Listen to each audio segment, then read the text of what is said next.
Hi guys, just before we start this show, we wanted to apologise because last week we released the podcast a day early. No, we didn't. You're right, we didn't, did we? We didn't do anything wrong. No. Who did something wrong? I did. Yes, you did, didn't you, Alex? Do you know what his excuse was initially? What? Daylight savings messed him up. Oh yeah, that 1 hour set you an entire day back. It did, yeah. I just was really confused. I spent the whole week thinking it was a day before, and I had Friday off as well. So it was my Friday. It was Friday for me. Right, sorry, Okay. It wasn't Friday for everyone else. And I think you spent that Friday off reading a new book that you've been particularly enjoying, didn't you? Yes, I did. What a was really it? Good book. It's the book of the year 2018. Oh my gosh. Yeah, I've been told. I mean, I'm saying of my own volition that it's a fantastic book. I think it's better than Harry Potter. Wow. I did tell him to say that, but he delivered it very well, I thought. Anna has a gun to my head. It's not a... Alex, come on. I'm just pleased to see you. It's more of a... That sentence is never delivered where whatever's in the trousers is poking the side temple of someone's head. Listen, Alex, have you got any favourite bits from the book? I do, actually. I have this fact that I just found, which is that Stan Wawrinka was knocked out of the Australian Open by Tennis Sandgren. That's a man called Tennis who plays tennis and comes from Tennessee. No way. That's amazing. That, yeah. And that would have been even more amazing if it was delivered with any kind of enthusiasm. Sorry. Read the one above it. Come on. We're trying to sell this. Okay. A woman called Crystal Methvin was arrested for possessing crystal meth. Better. What? Much Sorry, better. yeah. Wow. Okay, Where do you get this book? You can get it in all good bookshops or online, and please buy lots of copies because if there isn't a massive uptake in sales, I think I'm going to be fired. Yeah, that's true. There will be firing, literally. Wow. Ooh. Pleased to see you. Okay, guys. Thanks so much for doing that, Alex, of your own volition. And on with the show. On with the show. On with the show. No, you do not get to say that.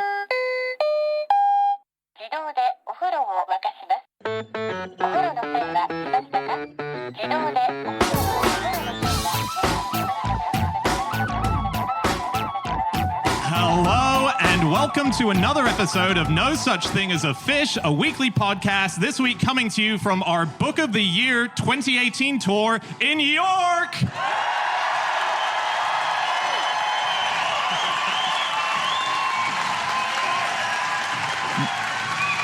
My name is Dan Schreiber, and I am sitting here with Anna Chazinski, Andrew Hunter-Murray, and James Harkin. And once again, we have gathered round the microphones with our 4 favorite facts from the last 7 days. And in no particular order, here we go. Starting with you, James Harkin. My fact this week is that 3 times memory champion Ben Pridmore is up to his 4th lucky hat as he forgot where he left the other thing. Wow. So these memory tests are easier than we think. Yeah. So this is from a press release for the 2014 World Memory Championships. And they're referring to memory champions, and they say, reassuringly, they also lose their car keys and come back from the shop without the one item they went for, or in case of 3 times World Memory Champion Ben Pridmore from Derbyshire, his lucky hat. He knows where he left one of them. It was on a train, but he forgot to pick it up off the train. And the current world memory champion, actually, who's called Alex Mullen, who can memorize the order of a deck of cards in 17 seconds, says he always loses his car keys. So, wow. But apparently it's just a different thing. These people don't really have amazing memories. They just have kind of worked on their techniques for having amazing memories, if that makes sense. Yeah. I read about a thing which is called highly superior autobiographical memory, or HSAM. And HSAM basically are people who have such detailed memory about their own life that they can tell you the exact day that something happened on at the exact hour. And not many people have this. In fact, they announced it when it was done as a sort of press release saying we're studying this new phenomena, and they've still found less than 100 people off the back of the publicity that they've got for it. So you're about to say there are more now? I thought there were only 4, actually. Oh, I think the number... Yeah, so it's under 100. Both stories check out. But these guys, the people who have that are not these memory champions. So the memory champions, they teach themselves how to count cards and how to do things like that, whereas these guys have got an actual innate talent. Yes, but what's amazing is they might forget basic things like phone numbers and faces. So they have a personal biography timeline. They can tell you what day things happened on. Some of them do remember incredible things, though. So there's a guy called Bob Betrella, and he can remember up to half the days of his entire life in detail, as in what he did at every stage of the day. And he remembers most conversations he's had in the last 53 years. Do we know which half he can remember? Is it like... I don't know if it's the odd or the even. But in 2006, he lost his phone, and he didn't worry, because he just had all the numbers in his head. Yeah. That's Actually, amazing. quite a good way to remember numbers is to lose your phone all the time, which I do, and I know basically everybody's phone numbers off by heart. So it's a chicken or egg thing there. But the one problem with this disease is that you also retain the exact feeling and emotion that you had about something in really high detail. So if you were dumped like 20 years ago, you would still be like, oh, God damn it. It just wouldn't die as a feeling. Yeah. Do you know that you can erase that, though? Can you? Yeah, so they should all get this done. So basically, there are two different parts of your brain that deal with memory. There's the bit that remembers the actual facts of what happened. So that's the hippocampus does that, the cognitive part. And then the amygdala records the emotions that went with it. And if something bad happens to you, you get dumped, you lose a sock. Are you always getting dumped, or do you never lose a sock? Or does it always happen at the same time you're dumped? I don't date people with one sock. I go out with very pedantic people. But if you take drugs like propranolol, then it limits the amygdala's ability to build up the proteins that are needed to connect it to that emotion. And so next time you remember about the lost sock or the tragedy of the dumping, you just won't feel anything. You'll be like, oh, that happened. That was bad, wasn't it? Never mind. But like you say, James, that's extremely rare. There are either 4 or 100 people who have that, whereas... Well, somewhere in between. Whereas being able to win these memory tests is actually quite easy. Anyone can do it. This is the amazing thing that people have sort of realized in the last few decades, is that training your memory is very easy. And you basically do this thing called building a memory palace, where there's a specific way you can train yourself by picturing somewhere like you picture your own house, and then if you've got to remember, let's say 100 objects, you just place them in weird places in your house. So if you have to remember a pineapple and Claudia Schiffer, if you picture her doing a headstand on a pineapple, I don't know why people laughed at that, because I don't know where your minds went. I think they were laughing at where your mind went. Yeah, that's basically the most up-to-date person you could think of, isn't it? If you're told to remember a series of words, you can picture the objects in your home. So you might put, for instance, the pineapple near your front door, and then Claudia Schiffer in the front room, and as you walk through the house, you can see it. And it's called loci, which is the plural of locus, meaning location in Latin. And it was apparently first used by Simonides of Chios, who was the sole survivor of a roof collapse during a meal. And he could remember everyone who was in the room and people who had died, unfortunately, by remembering where they were sat. And that's according to legend why they did it. And apparently this technique of remembering was thought so dangerous by the church that it was banned in 11th century Europe. Wow. It was in fear of it promoting unholy images. Like Claudia Schiffer with a pineapple, for instance. Wow. That must have been so annoying. I read about Simonides, and so this awful thing happened. The roof collapsed on 100 guests, and then he just wanders back in and shows off how well he remembers where they were all sat, didn't he? Yeah, I can't work out if he was asked to do it or if he had been doing the technique and then it was lucky that the roof collapsed. I don't think it was lucky the roof collapsed. No, but was it lucky that the roof collapsed and he survived because he'd already been memorizing everyone? Or was he one of these 4 people who just remembers where everyone was sitting? No, it was not lucky, and it also wasn't that he had an amazing memory. It was that the roof collapsed, and then he realised that he remembered them because he realised he had this spatial memory. Was he doing the place settings for this dinner? Like how? Because I've been to dinner with 5 people where I don't remember where we were all sitting. Maybe he was extremely bored. He had no one to talk. You know when you're at a dinner and the person on your left is talking to the other person and the person on your right is talking to the other person, so he was just sat there memorising where everyone was. I go to a lot of dinners like that, weirdly. Yeah, I can imagine. So Dan, anyway. Just to go back to the memory champions briefly, this guy Pridmore, I just looked at the things he can do. So he can memorize a pack of cards in 24 seconds, which is not quite the record, but he's remembered a binary number. I think this might have been record breaking. So binary number, just ones and zeros. He remembered every single digit from a 930 digit long sequence in 5 minutes. He memorized it and then he got it completely There are only zeros correct. and ones, though, so, it's a 50-50 guess each time. You could get unbelievably lucky, couldn't you? That's true. Is it zero, yeah. And I was Googling this guy, and I think he was on Britain's Got Talent this year or last year. Oh, yeah, he was, yeah. Was he? Yeah. Okay. Doing that, repeating ones and zeros. Yeah.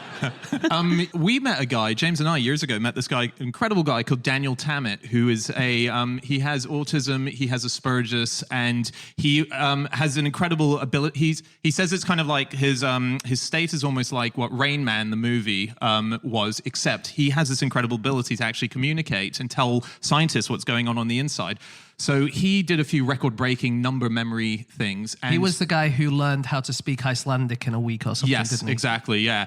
And he has synesthesia as well. So he memorized pi to something like, 300 decimal places or something like that. Yeah, but each number, it's only 10 options.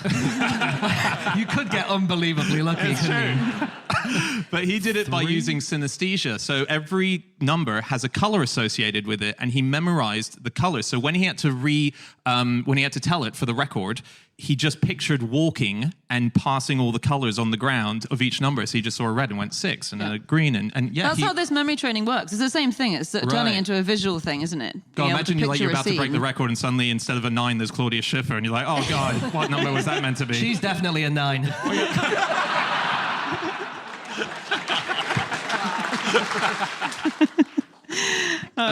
But I think people's memories used to be better, right? So in ancient Greece and ancient Rome, like the way the Iliad and the Odyssey were passed down was, we assume, or just orally, over hundreds of years. And, this is stuff that would take about 20 hours to read out, I think, the Iliad or the Odyssey. And yet people were able to memorize it, and there's some repetition. But generally, people were really good at that. And the idea is that when you're remembering one of these stories, you're basically doing that walkthrough, aren't you? You're walking through the story and you're going to all these different places, and that's how they remember it, by using the same technique. Yeah.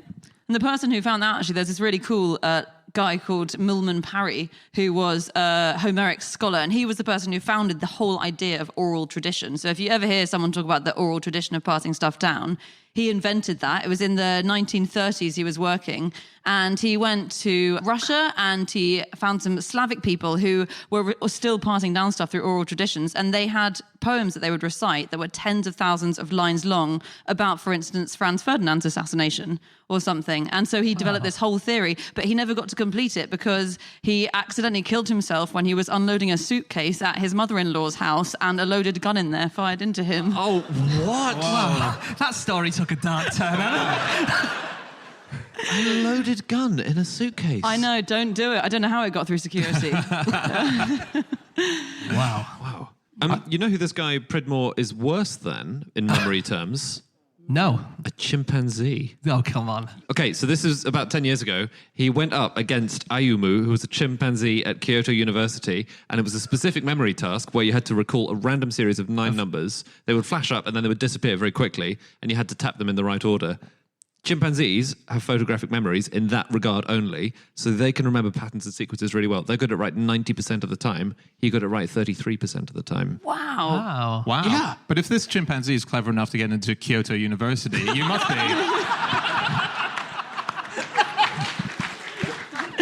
Do you know another animal that has a really good memory is the hummingbird. And I just love, so hummingbirds have one of the biggest brains proportional to body size in nature. And they remember the location of all the flowers that are in their general area. So many hundreds and thousands of flowers, and how much nectar they had in them. And they also remember when they last took nectar out of each one. So they remember when they're likely to refill. So they know exactly how full with nectar all the flowers are going to be. Smart. That's very awesome. cool. We need to move on to our next fact very shortly. Okay, so your first memory. What was your first memory, Dan? Bit personal. Yeah. No, I can't actually. Okay, well, they did a study where they asked 6,641 people what their first memory was. And they said, if it's something that someone might have told you, then don't do that. If it's something where you might have seen a picture, don't do that. It has to be something you actually remember.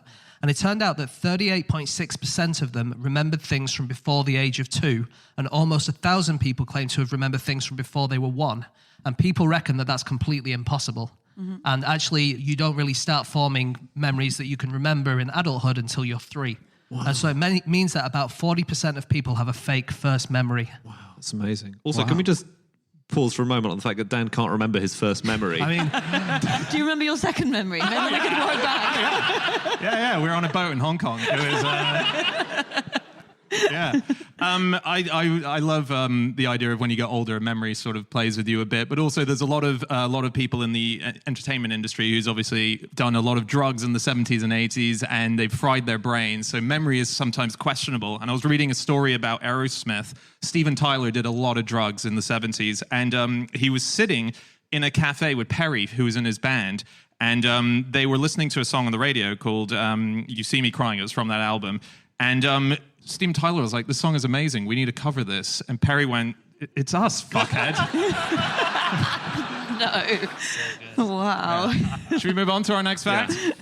Okay, it is time for fact number 2, and that is Andy. My fact is that before he was executed, Walter Raleigh delivered a 45-minute improvised speech telling the crowd about his life. I do like the idea that he was trying to do a bit of a go slow. Yeah. And another important thing that happened that year Was the person with the axe just sort of kept on being about to slam it down and having to I've got something retract else. I it? remember something else. I was 1 year old, definitely. So my third memory, I'll get back to my first, but my third. Yeah, so this is interesting. The day we're recording this, the 28th of October, is the day before the 400th anniversary of his execution. 29th of October was when it happened in 1618. And he had an amazing sort of closing ceremony. Basically, he had a closing ceremony where, you know, he did a great speech. He made everyone laugh. He made people think and cry, and then he kissed the axe, I think, and told the executioner to get on with it. And he really, you know, went with style. In the morning, he had a good breakfast, a pipe of tobacco, and a cup of wine. Nice. So I think that's how I'd like to start my closing ceremony. Yeah. It sounds like his encore was too long. I've been to shows like that, and I feel like people went away saying that actually we were hoping to get the last bus home. And Someone say, poor Andy. yeah, I'm all right. we haven't told you you're going to be executed at the end of this. What? Yeah, drag it out, mate. So there's a new biography out of Walter Raleigh called Patriot or Traitor, and it's by Anna Beer, and it's got amazing facts, because one thing we do know about is what happened to his head. Or we think we know that his wife carried it round in a bag for 29 years. And there's a story Not everywhere she went. I think largely I think it was, yeah. Is it what, like to the shops for milk in the morning? Yeah. Head in a bag. And they've just found a bag in the attic at his son's former home. Although Anna Beer, the biographer, is very skeptical. She says it's almost definitely not the bag. So, yeah, because she said there's a lot of people at the time that said that the head was put in a leather bag, and this bag is not leather. there we go. Yeah. Why So- haven't they looked inside the bag? Just people stroking their chins gathered around this bag. So the head was later taken and buried, wasn't it? Yeah. Got So, it. yeah. They're not, but not with the rest of his body, though, right? No. Yeah. Weird, eh? It was pretty common, wasn't it? I mean, Was it? when you were beheaded, I think you often gave the head to someone, and well, quite often the head would be erected on London Bridge, wouldn't it? And you know, so that everyone could see this terrible traitor. And then if that failed, you give the head to a loved one, which is nice. He had such an interesting life in jail, because it doesn't sound like people were cross with him. It actually sounds like quite a nice lifestyle he had in there. So he had an annual budget of £208. Which he could buy food with. He had his wife and son move in and live with him. He had 3 servants in jail. That was when you were really rich. You were allowed to do that, weren't you? Right, 'Cause you were yeah. basically under house arrest. Yeah. But the thing is, he was put in there by James I. Yeah. And while he was in the Tower of London, he tutored the royal children. Which I think is quite trusting, isn't it? That he's got no hard feelings. Yeah. And he was an apothecary as well as a sailor and a courtier and all of this stuff. So he invented herbal remedies when he was in there. And he invented a thing called, oh my goodness, where is it? Yeah, it's called the Great Cordial. And it was a cure for everything. It had 40 ingredients in it. You needed deer horn, viper flesh, cinnamon, orange and lemon rind, and 35 other ingredients. And lots of people visited asking for medical advice and for some... That's amazing. There was another thing that he made, which was, well, the recipe is take a gallon of strawberries, put them into a pint of aquavitae, which is basically pure alcohol, and then leave them for a while, take the strawberries out and drink the alcohol. And that was another thing that kind of cured everything. Yeah, I'm sure. Yeah, you can believe that.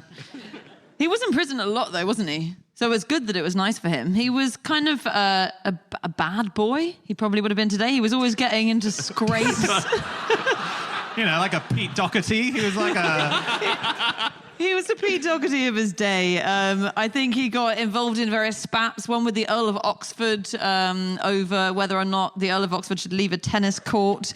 Much like Pete Doherty does today.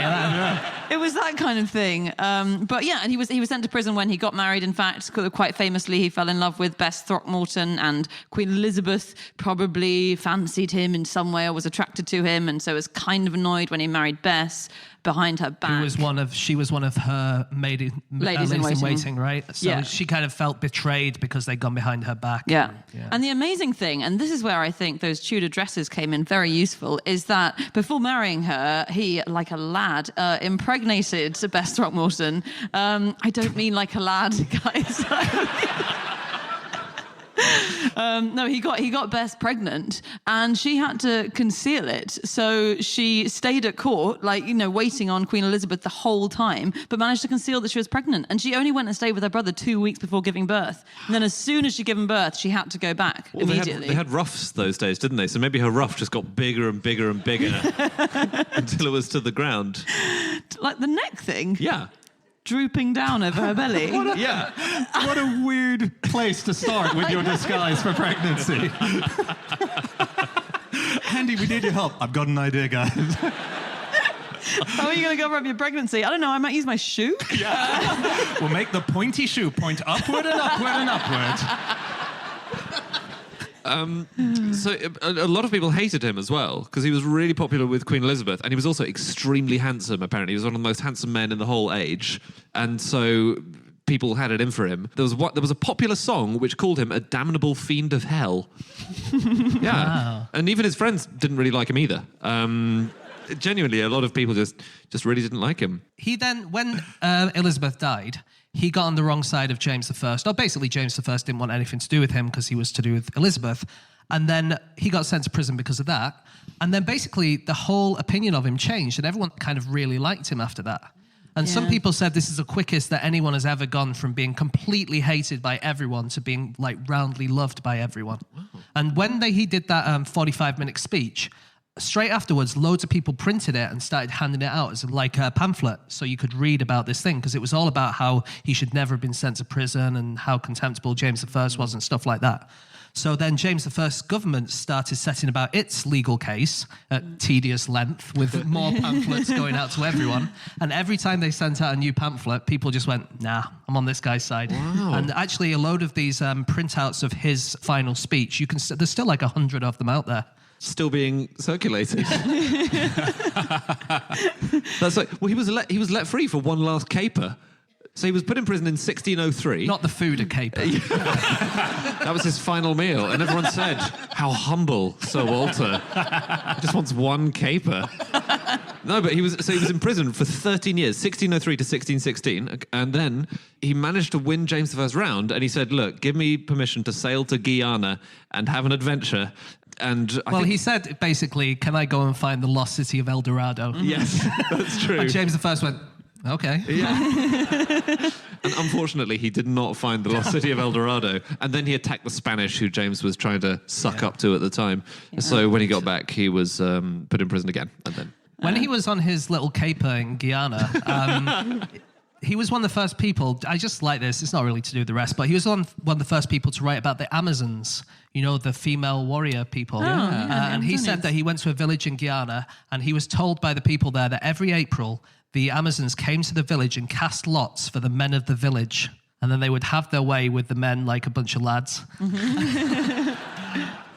And then 9 months later, they would return all of the male births and keep all of the females. Wow. And he wrote about that as if it was completely true. Is it true as well on his travels that he went to America, is that right? And he never went to continental North America. Yeah. Oh, okay, so he Virginia. He never set foot. But he organised the trip. He organised the trip and he named Yeah. it. And he named Virginia after Queen Elizabeth. Yeah, I'm just going to name a state after your sexual history. What Yeah, of it? isn't that incredible? Isn't that insane from a distance? Just going, Virgin! It's a good thing that I guess it's not called Slagadonia or something like that. Lucky. Oh, the Slagadonia National Park, though. I mean, it's worth a visit. Next to Ladsville. Can't believe I've just accidentally brought back lads. I feel like society had just about stamped it down. What have I done? We're going to have to move on soon to our next fact. Some stuff about executions. Executions were pretty weird back in the olden days. So being pressed to death was quite odd. I didn't really like an iron. So you would just lie down, and so this is if you went to court and you asked if you were innocent or guilty and you refused to say either, you got pressed to death, which is just having stuff gradually piled on top of you, and it could last for days before you actually perished. But apparently often people would come and watch this, as you did with executioners. That's quite a slow. That's like watching a test match, isn't it? Yeah. But also, how are you if stuff's going on top of you? As soon as there's a first layer, what are you watching? You're just watching as a more. spectator. You're watching more layers go on top. It doesn't cover you up. It's a weight. But apparently, bystanders would often take pity and sit on them. Oh, really? Yeah, to speed it up. That's very funny. I was reading that in ancient Greece, there was a way of execution, which is that you used to take the person and put them when it was in a sort of a boiling sun, deserty bit, and you would... To the boiling sun, deserty bit. This is during the Monty Python dynasty in ancient Greece, wasn't it? Yeah, so you would smear them with milk and honey, and then you would leave them to all the stinging insects that were out there. So if they came back, and they would leave you for something like 20 days, if they came back and you were still not dead, they would then take you, dress you up in women's clothing, if this was a man, and they would walk you, and everyone would walk with you to the edge of a cliff, and then they would just throw you off the cliff. What? Why the women's clothing? Just one last caper. There were 3 men who were executed. They were called the Cato Street Conspirators, and this was in 1820. They were called Brunt, Ings, and Thistlewood, and they really kind of faced down their own death. So Brunt, he refused to be blindfolded. He took a pinch of snuff and said a little speech. James Ings, he started to really, really loudly sing "Death or Liberty." And then Thistlewood said, "Be quiet, Ings. We can die without all that noise." Okay, it is time for fact number 3, and that is my fact. My fact this week is that, according to a new scientific study, the single most convincing word a human can use to prove that they are human and not a robot is the word poop. It's not that robots can't say poop, is it? It's No. Not it. So what is it? What it was is basically, this is a sort of what they call a minimal Turing test. So you got your classic Turing test where the idea is you're trying to find whether or not a computer is a computer and a human is a human. So I have a conversation with a computer and it's whether or not I can tell whether it's a computer or not, right? Yes, exactly. So in this study, they tried to reduce it from a conversation to a single word. And what they then asked over 936 people was, specifically 936 people. Well, weirdly, I thought it was 1,089 people, which admittedly is more than that. This is so weird because I've got 4.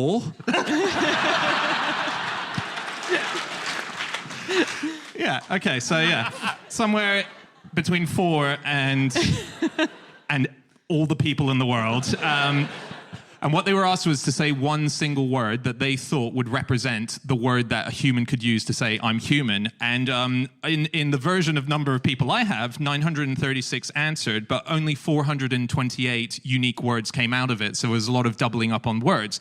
They then took the 10 most popular words and in a sort of World Cup setting, like a football World Cup, they paired each word against each other and saw which ones came out as the best. And the single one word... Sorry, by, What do you by mean best? best? What you mean is, so they showed both to humans, even though they were both human words. Yes. They showed them both to a single human, and that human said which one of them was actually from a computer. Actually, neither of them were, but they were like, I think that the human one is poop. Or I think the human one is love. Or I think the human one is pineapple or whatever. I see. So it's humans working out which word they thought had They were come. picking what they thought was most likely chosen by a human. And Exactly. what's most likely machine generated. And the 10 words, the 10 finalists were love, please, mercy, human, compassion, empathy, robot, clever. They're clever. They wouldn't pick the word robot, would they? That's what they're expecting us to do. Banana. They wouldn't think of banana. Alive and poop. And poop came out as the winner. Poop's the number one word. I guess it's because is poop just like too stupid a word I to think think that so. anyone would program it into a robot? Is it like if we're creating robots, let's make them forget our cock-ups? But if robots listen to this podcast, This is the problem. The scientific paper has been uploaded to the internet, so they now will have learnt it if there is an AI. Yeah. So we're done. We're done. No, we just need to look for the human-looking robot that's just going poop, poop, poop, poop, poop, poop. the next Terminator film will be a lot less scary, won't it? So robots and poo have been related in the past, haven't they? Have they? Yeah. In fact, one of the earliest robots was a pooing robot. No. Which I don't think we've mentioned this before, but this is in the 1700s, and a French engineer called Jacques de Vaucanson, created this robot duck, and he did it to show off the fact he created a robot duck that you could feed, and then it would process the food in its stomach and it would poo it out the other end. It was gold plated. It could quack. It could sit up really high on its legs, on its tiptoes. It could drink, and he would feed it grain, and then it would pass through its stomach, have chemicals added, and come out of its anus all digested as a digested In the thing. 1700s. Yeah, it was later revealed that it was a duck. fraud. It was a duck. He covered the duck in gold plating. It was incredibly cruel, actually. It was revealed that he was just making it up. He fed this robot one thing, and then he had another compartment that spat out other stuff. And this was only discovered a century later when a clockmaker found this robot shitting duck in a cupboard somewhere. Oh, wow. And looked at it, and then bizarrely it ended up in the hands of Houdini. But this is one of the earliest robots. And this is the thing that I think scientists had to do quite a lot. So it wasn't really his fault that he'd been a bit fraudulent. It was to impress your patrons, who were the ones paying you in order to make genuine scientific discoveries. You had to do impressive stuff, like make a robot duck have a poo. And so he did that. But actually, from the 17th century, we have managed to get to the 21st century, and we have now invented robots that do poo. So this is the EcoBot 3, and it's made by Bristol Robotics Laboratory They in the didn't UK. call it the number 2. What's wrong with these scientists? I like the idea that a number 3 is a robot poo. Yeah. Which one have you done? I think I've done a number 3 this time. I've switched sides. That's the Turing test. That's how you find out. Yeah. You were in there long, was having a number 3. Robots! No, poop, poop, poop, poop.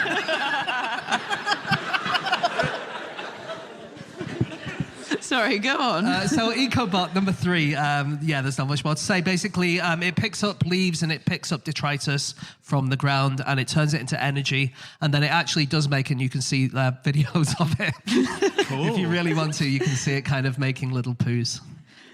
Wow. Is this the one that there's one that was made in the last couple of years where they think it could be used to clean up the oceans at some point? Basically a robot that is able to feed itself, because at the moment they have to be powered by human So power. it's actually a really good idea. If you can get a robot that can just use organic material to power itself, then you don't need batteries anymore.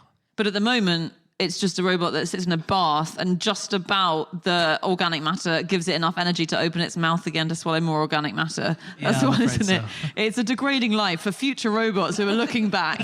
That's going to be a really embarrassing part of their history. There is another robot poo connection. It's a semi-connection. So there are farms where even now they've deployed robots in the hen houses, and they're sort of flat, low robots. They look a bit like those vacuum cleaning robots, the Roombas, those things. They're sort of a big disc. And they move through the hen house, pushing birds out of the way. Like bullies, basically. But this is a thing that farmers normally have to do, because you have to keep the birds slightly well exercised when they're in a barn. So every so often you just walk through, moving them all out of the way, and they shuffle around a bit and they stretch their legs. But this robot has now taken that role. And the other thing it solves the problem of floor eggs, which is when birds lay eggs not in the assigned nesting areas. Sometimes they just lay an egg on the floor. If this robot's around, the birds are so freaked out by it that they don't lay any floor eggs. So it's cruel and kind. I was on Twitter and I found this one tweet which is kind of slightly related. Do not, under any circumstances, let your Roomba run over dog poop.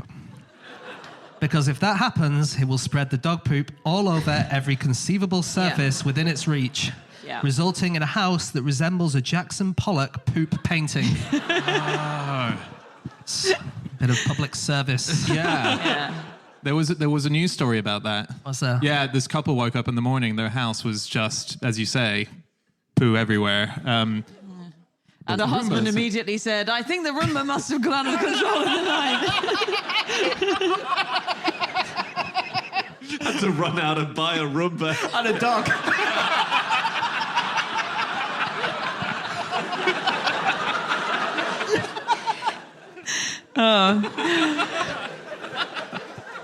This is about the Turing test, right? And robots overtaking us maybe one day. And people keep on trying to subject robots to the Turing test, which has been going... It's actually called the Loebner Prize. I think it's been going since about 1991, which is where people compete. They make robots and they compete to see if their robots can convince the judges that they're actually human. And still, no one's been able to come anywhere near close. So the reigning world champion for it, which has still never convinced anyone that it's a human, it's just come kind of the closest, is this robot called Mitsuku, who claims to be an 18-year-old girl from Leeds, and who is, I don't really know why, and she's won 4 times running, but she was made by this guy called Steve Warsick, and he was just a techno DJ who had, he wanted to be mixing tunes online, and he was uploading all this dance music that he was making and techno music, and he developed this kind of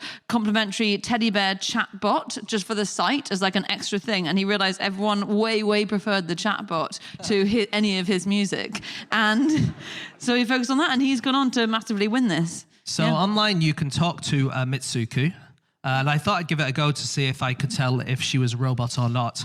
I mean, I knew she was, but... So she said, how are you? And I said, I'm pretty good. How's things there? And she said, I know you are good. And I said, how do you know that? And she said, because everybody knows things about themselves. What? And then I said, but you said you knew it about me, not you. And then she said, what I said earlier is irrelevant. And then I said, actually, if I'm trying to work out if you're a robot, then I'd say that weird things like that are quite relevant, actually. And she said, yes, I am a robot.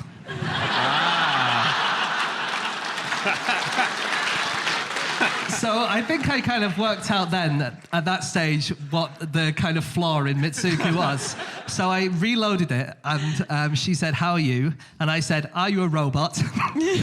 And she said, I certainly am.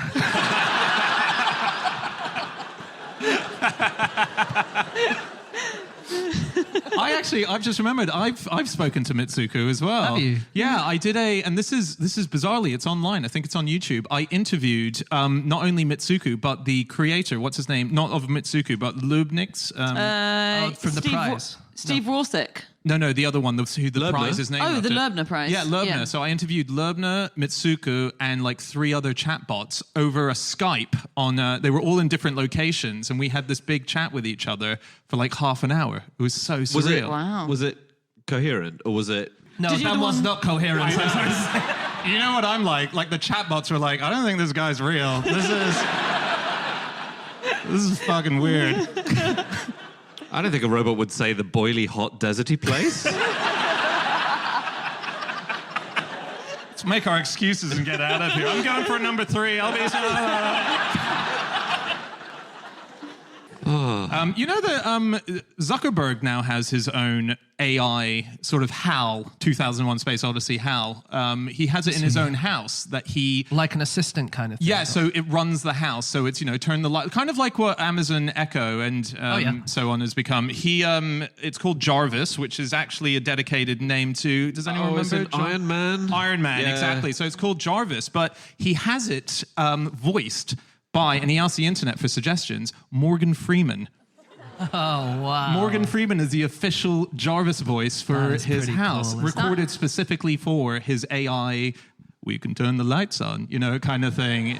That was absolutely uncanny. That is unbelievably unimaginative of him. He just went for the obvious voice. I would have gone for Anne Widdecombe. It's imaginative. There's a robot psychiatrist. No. In the world. It's a woman called Dr. Joanne Pransky, and she's been a robot psychiatrist since 1986. And she has actually trademarked the term robot psychiatrist, so she's the only one who's allowed to be one now. But yeah, the reason she became one is because she said she knew that one day someone would take a robot to see a shrink. So she was the formal psychiatrist of Val, who was a robo-receptionist developed in 2004. And she went through this long email correspondence, so sometimes therapy is done over email. And apparently she counseled Val on issues related to humans, the workplace, and her future goal of becoming a lounge singer. Poor old Val. That's very cool. I really thought you meant that she was a robot who performs the role of a psychiatrist. That's what I thought at first. Rather Sorry. than somebody who psychiatrizes for... So, because Yeah. that would be quite effective, because you could just program it to say, No, I did that. That was the first ever robot who talked back to you and had conversations, called Eliza.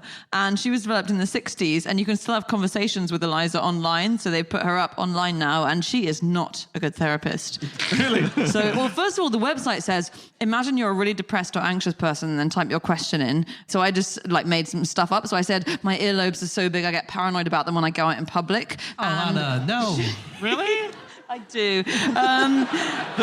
And she replied, never ever? Which doesn't Are make you any sure sense. she wasn't a member of All Saints? I said, nobody loves me. And she said, please continue, which... Wow. That's, please continue is a stock in trade line. Yeah. That's good. It is, isn't it? I Yeah. suppose. Yeah. I was hoping for a little bit more of a sympathetic response. But We're out of time. yeah. So humans, we do better on tests if we are being watched by robots that we perceive as cruel.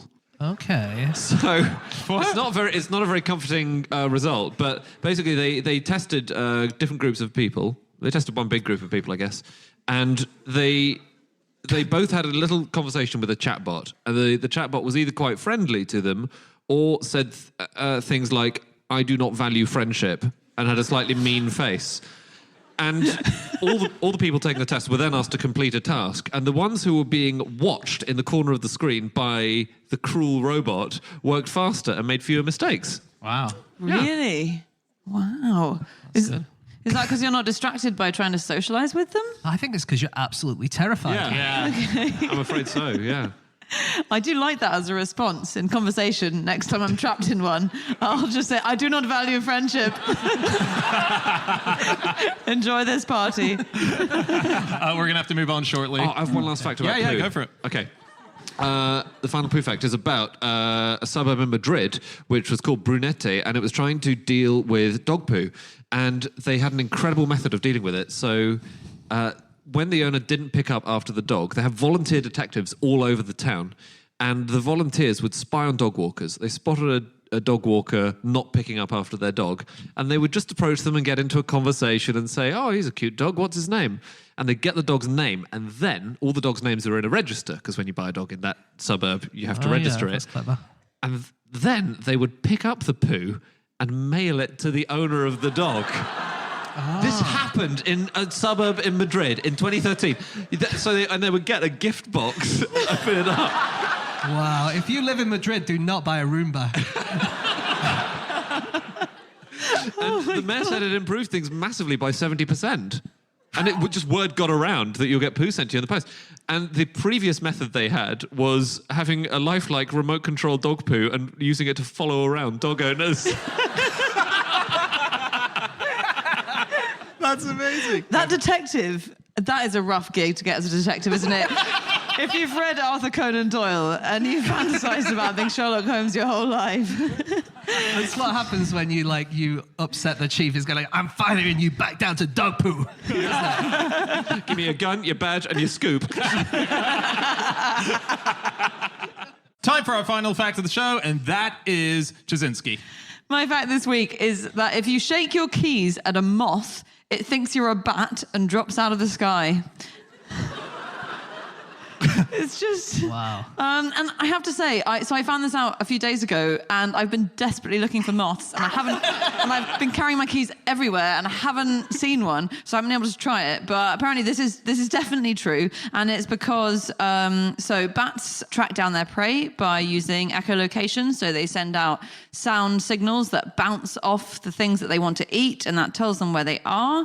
And moths have learned to detect these bat noises, and the sounds that your keys make when you shake them, they emit a very high frequency sound that we can't hear. So as well as making the key shaking sound, they're also emitting the higher frequency sound that the moths can hear that sounds exactly like a bat when it's trying to eat them. So what they do is they plummet into the ground, or they have various evasive mechanisms. So they do loop the loop sometimes to try and get away. That sounds cool. Yeah.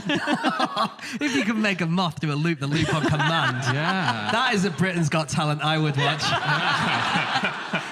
James Harkin and his amazing moth.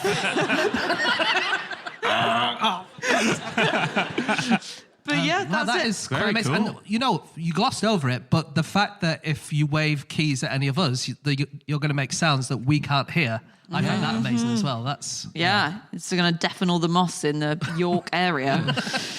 So the bats versus moths is the great battle of our time, I think, isn't it really? Very much so. Because they've just been trying to out-evolve each other for so many tens of thousands of hundreds of thousands of years. And as soon as one overtakes, the other one overtakes back. So moths didn't used to have ears a long time ago, and then moths have evolved ears because they realized that bats were letting off these sounds and they needed ears to detect them.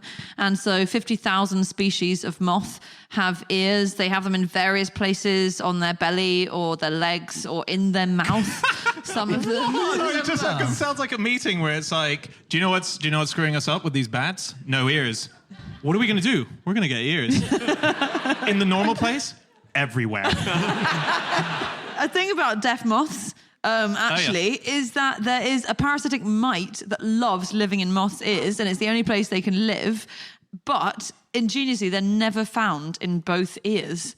And so, why is that? Is it to keep the host alive? Exactly. Yeah. So one mite will go into one ear. It doesn't matter, left or right. But as soon as it's gone into one, it lets off a bunch of pheromones telling its other mites to go into that ear. Because if the other mites go into the other ear, the moth goes deaf. It gets eaten by a bat. All the mites are dead.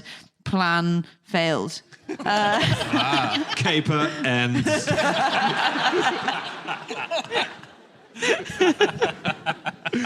That's awesome. Clever. So the next thing you do after you've evolved ears, and then the bats kind of get wise to that, you evolve echolocation. And that means that you can kind of jam their signal. So their signal comes across, but you can send other echolocation at the bat, and it confuses it. And there's quite a lot of species of moth that do that. A lot of them do it by rubbing their genitals on their abdomen. Yeah. A convenient excuse if caught. Oh, I thought I heard a bat. So... There is. Wait, sorry. Why? Yeah. What does that do? It scrambles that. So basically, you're a bat and you're sending your signals across, but now you're getting weird kind of signals that aren't the ones that you're sending back. So that kind of confuses you. Okay, so it's not that you don't want to eat something that's fiddling with itself. So there are some called tiger moths, and they make sounds which help bats to find them. This is very weird. But the reason that they do it is because when they're caterpillars, they feed on a lot of toxic plants, and these toxins remain in their bodies after they grow up and after they turn into moths. So they make a sound to say to bats, they basically run around shouting, "I'm disgusting, I'm disgusting." And then there are other moths which do impressions of tiger moths. Yeah. Wow. Even though they are not toxic themselves, they're bluffing, thinking that the predators won't want to eat them because they think that they are disgusting. So that's actually the next level after the playing with yourself doesn't work anymore. Okay. Then you go into mimicry, which is what you're saying. Yeah. And then you go into the final thing that they found quite recently, which is your tail structure. And that is basically they've got these bats that have got these really long tails and then they've got a wiggly bit at the bottom. And the bat's infrasound comes at it and then comes back, but it only really reflects off the tail bit. So it thinks that it's a much smaller moth than it actually is. And the bat goes and eats the tail, but leaves the rest of the moth free. Oh, wow. And I think that's where we're currently at in bat versus moth. Wow. Do you know how they found out the tail thing, though? Nope. It's classic scientists. They took a bunch of moths with long tails and they just got some scissors and they cut them into various shapes. They were okay. They got preyed on much more easily. And then they got a bunch of moths with short tails and they glued on kind of tail-shaped stuff to them and found out that they lived much longer. So actually, if you want to do a moth a favour, you can cut out a little bit of extra tail and glue it onto them, and then they'll escape the bats. I think I'll just stick to helping old ladies across the road.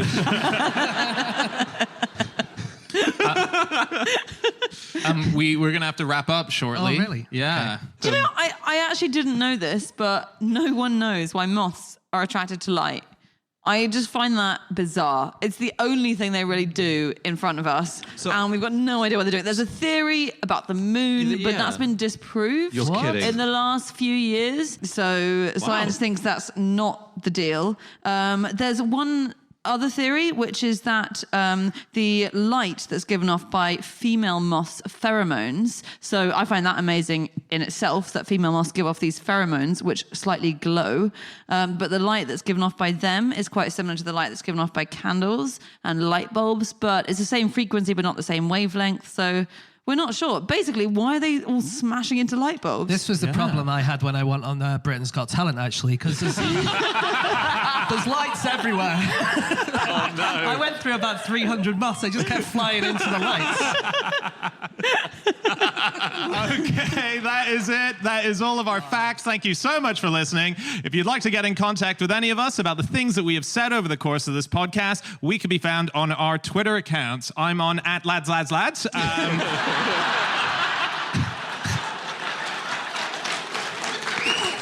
Andy? At Andrew Hunter M. James? At James Harkin. And Chazinski? You can email podcast@qi.com. Yep. You can get us on our group account at No Such Thing. You can also go to our Facebook page, No Such Thing as a Fish, or our website, nosuchthingasafish.com. We have everything up there from our tickets to upcoming dates. Just a list of dates. We got links to our upcoming tour dates. We have, you can get our new book, which everyone here in the audience has. Woo, this is not going well. Can I get you out of this with our prize? Yes, we have a prize to give away, yes. Okay, so the best fact that we found, or that you guys sent in, and the fact is, my dad, not my dad, the dad of the person who wrote in, my dad once held the world distance record for leapfrogging, 2-person team. They managed nearly 17 miles from Hull to Withensea, East Yorkshire. Set in the early 80s, I think they were probably drunk. Wow. Who was that? Who was it? Up there. Well, Hey. we only have your word for that.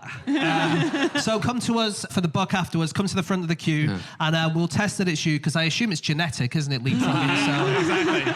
Okay, we'll be back again next week with another episode. Thank you so much, York. That was so much fun. Good night!